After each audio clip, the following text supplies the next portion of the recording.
अरे बेवफा मजनुआ रे ग्रीटिंग पर लिखल बा डेट शादी के।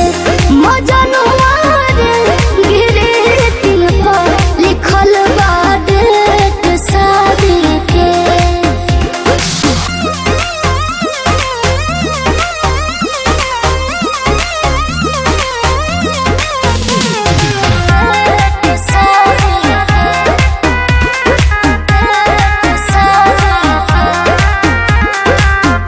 आखिरी दफा अपन मुँह ते देखा जाइए ओह दिन के बाद हमार याद ते भुला जाइए।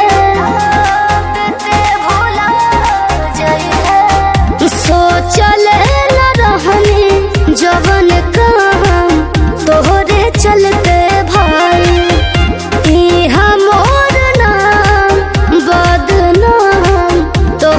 चलते भाई।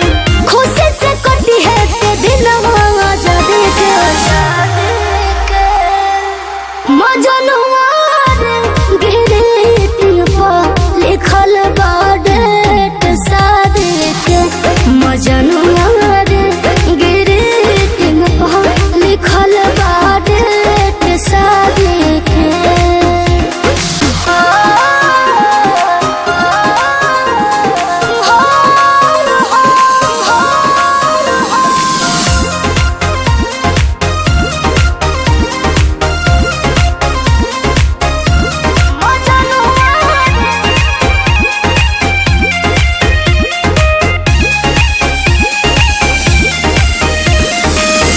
रहे मोर इरादा रहत जीवन भर साथ रहे बना के ते बात छोड़ दिहले मोर हाथ रहे।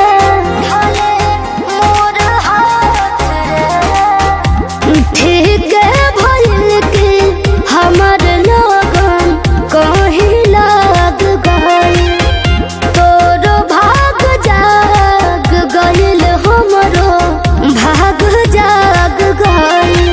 जय पिया घर दुनिया में लगे के। मजनुआ रे